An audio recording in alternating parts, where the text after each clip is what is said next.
Andy, what are we going to talk about in the podcast tonight? Hi Craig! Hello!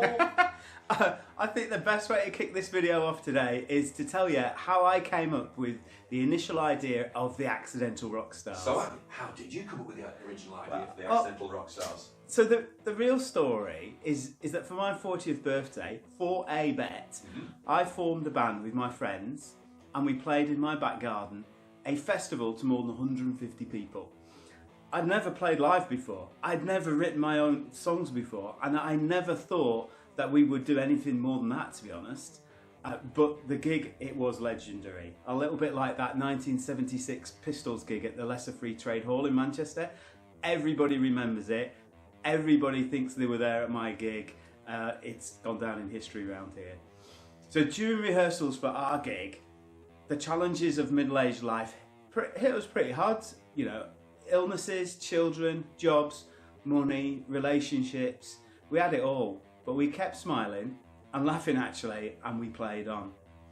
And after our legendary gig, about 2 in the morning, I was sat there in my chair, basking in the glory of what we'd achieved and wondering how we could keep it going. What could be our next challenge? So Andy, what did come next? What was the next big challenge? Well, I thought, what if I write a musical or a screenplay about the band, what happened to us, and then what happened next? So, do you know what? That's exactly what I did. Well, I mapped out the idea and wrote a few songs. Craig came along. Hello! About 3 years later, we got together and he helped me write it all properly. It made it way more interesting and more dramatic. The what next came quite easily, actually. What would be the most amazing thing to happen to a bunch of novice middle-aged rockers? Well, in my head, accidentally, Or was it? being sent a contract to support the Foo Fighters, well, that would do it for a bunch of novices, right? Damn right. We had even more fun writing all those extra challenges of middle age being thrown at the band. What would be chaotic, challenging, and well, at times, side-splittingly funny. It all made it in. The truth is, most of what happened to the Rockstars in the musical happened to us too. It did. You know, well, you'll see. You'll see when you read the script. The second part of our screenplay sees the band battling their life issues, trying to get good enough, quickly enough to deliver on that dream of rock stardom.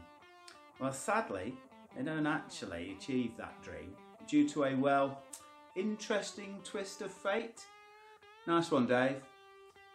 They actually do one better than that. Now, I hope that's whet your appetite for more. So let's quickly talk through the scenes, the plot lines and the characters and get you a feel for what it's all about.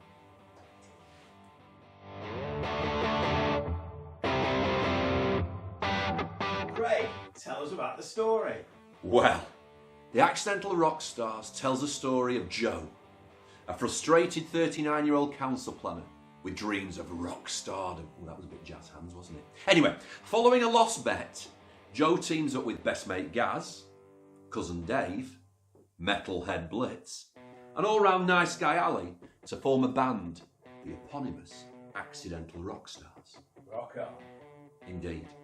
As they embark on their fledgling music career, they're drawn into the orbit of a long-time muso and fixture on the local scene, JC, who gives them a helping hand just when they need it the most. But are his motives as altruistic as they first appear?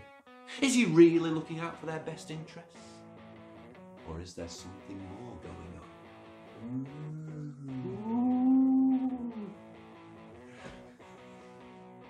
Whoa, so that's all in Act 1. What happens in Act 2, Craig? I'm glad you asked, Andy. Well, the second act sees the aftermath of everything that went on in Act 1, as you'd expect. But the hits just keep on coming for the band. Issues big and small, professional and personal, they all plague the poor band members, and they start to crumble under the pressure.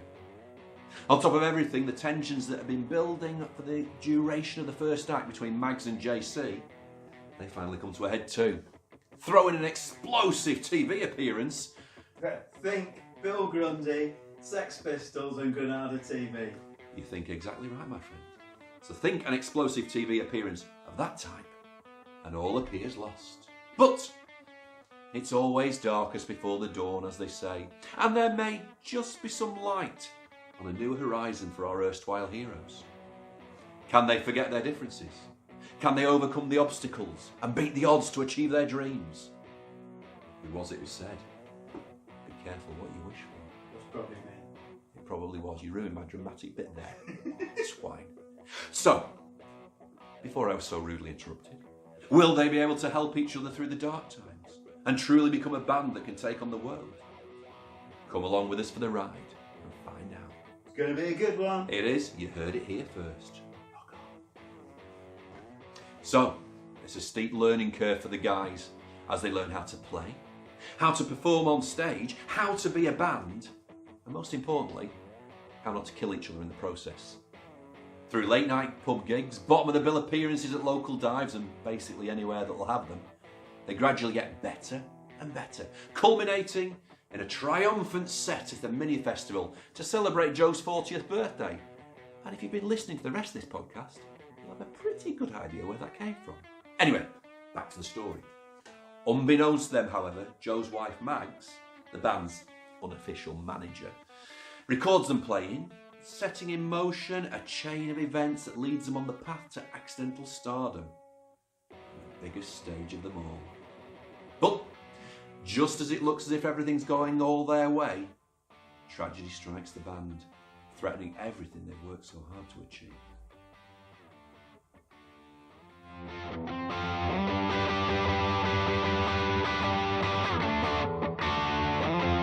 So Andy, tell us something about the characters of the Accidental Rockstars. So, we start with 4 members of the band. Joe, he's the lead guitarist and he's the central character. It's his birthday, it's his band. He's joined on guitar by his cousin, Dave, his best friend Gaz on vocals, Ali on bass and Blitz on drums. The band are supported, manipulated by 2 interesting characters. JC, he's a local musical hero and benevolent stoner. Or is he? And then Mags, who's Joe's wife. Or is? No, sorry. And let's just say about these 2, there's a lot more to them than meets the eye. So tell us about Joe. Well, Joe is the leader and driving force behind the Accidental Rockstars, well, on the surface at least. So, at school, Joe's a clever guy, but messed up his exams and ended up joining the local council as a last resort. 21 years later, he's still there, although he's now risen to the lofty heights of senior council officer. And although he doesn't admit it to himself, although maybe he does after 1 or 2 maybe pints, it's the feeling that he could have done so much more with his life that makes succeeding with the Accidental Rockstars so important to him. With his big milestone birthday looming, he's starting to feel like time is running out and passing him by. And his chances, they're running out too. He feels trapped in a small job in a small town and wants to be recognised for something more than working for the blooming council. He only picked up a guitar 5 years ago, essentially starting from scratch. But after applying his now almost obsessive work ethic and through constant practice and hard work, his playing has now reached a really high standard, but he needs to be playing with a band to take things to the next level. He's not got much sympathy as a result for anyone who doesn't put in the same time and effort to be the best they can be. And this leads to some tension and conflict within the Rockstars, especially with Gaz, the lead singer. So, who else is in the band? Dave. Dave? Dave, yeah, he's Joe's cousin. Okay. And of all the rock stars, Dave is in some ways one of the most regular members of the band. Regular? What do you mean by regular? He's a fun guy to have around. I mean, Dave's one of life's great peacemakers. He hates conflict, just wants a quiet life, and he'll go out of his way to avoid confrontation, even if it means letting others have their own way, often to his own detriment. I mean, possibly due to letting others lead him throughout his life, Dave is lacking in confidence, only really agreeing to join the Rockstars in the first instance because he couldn't see a way out of it without upsetting his cousin Joe. Later on, this manifests itself as a paralysing stage fright. Not a good trait for a rock star. Certainly isn't. Tell us about Gaz, the lead singer. Gaz, well, yeah, what can I tell you about Gaz? Well, Gaz is one of Joe's oldest school friends. You could say he's the perfect person to front a band. He's blessed with an unshakable, although sometimes misplaced confidence in his own abilities. He's got the patter and he's got the banter to engage the audience, but sadly he's not always got the talent to back it up. This tends to manifest itself in being pretty abrasive and brash with other members of the band too. Gaz suspects, and quite wrongly, his wife's having an affair. And whilst he may laugh and joke about it and in a lot of ways be a bit of an arsehole, in reality he's worried sick. So, tell us something about the bass player. Bass player. Bass player. The bass player is Ali, and he is a genuinely nice guy, although he's woefully unaware of his inappropriateness and the insensitivity of many of his comments. He isn't being mean, he simply has no filter. And despite all his conversational gaffes, Ali, weirdly, never has trouble meeting women. He's a hopeless romantic. However, his rose-tinted world is about to be shattered with the discovery that his girlfriend is unexpectedly pregnant. He really doesn't know how to deal with this news, and that gets thrown into the mix with everything that comes with it. So, tell us about the most important member of the band, the drummer. Why are you laughing? Why are you laughing? It's the drummer's Blitz. Blitz is the drummer of the Rockstars. He's a bona fide metalhead, permanently clad in a band t-shirt, and you never see the same t-shirt twice. He demonstrates all the traits you would expect in a metal drummer.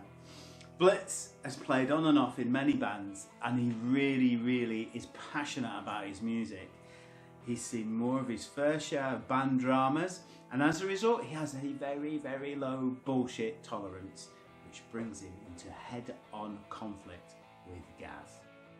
Tell us about Mags. Well, Mags, there's a character for you. Mags is Joe's wife, attractive, intelligent, but not one to suffer fools gladly. Like most wives, she knows her husband all too well and knows what he wants even before he's actually admitted it to himself. She's a strong woman with a plan, egged on by an old friend who, funnily enough, works for a record company, don't you know? Later, much later, Mags would like to tell everyone that the idea for the Rockstars was hers, but it didn't quite play out like that, ending more in a dangerous collision of egos with JC. Tell us about JC. JC, you say? Well, what can I tell you about JC? You see, JC is something of a mystery. Everyone knows him. He's always just been around, just hanging out on the edge of the local music scene. Every town has a JC. You know him. The guy who helps the bands get gigs, helps them find their gear. Outwardly, JC gives the impression of a benevolent stoner. But is that all it actually is? An impression? An act?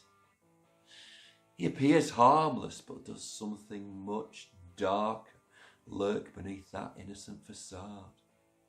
JC seems very reluctant to reveal much of his history, just letting the odd details slip out here and there in those unguarded moments. But partway through the story, he gets properly found out, leading to a great second act interaction and swapping of roles between him and Mags.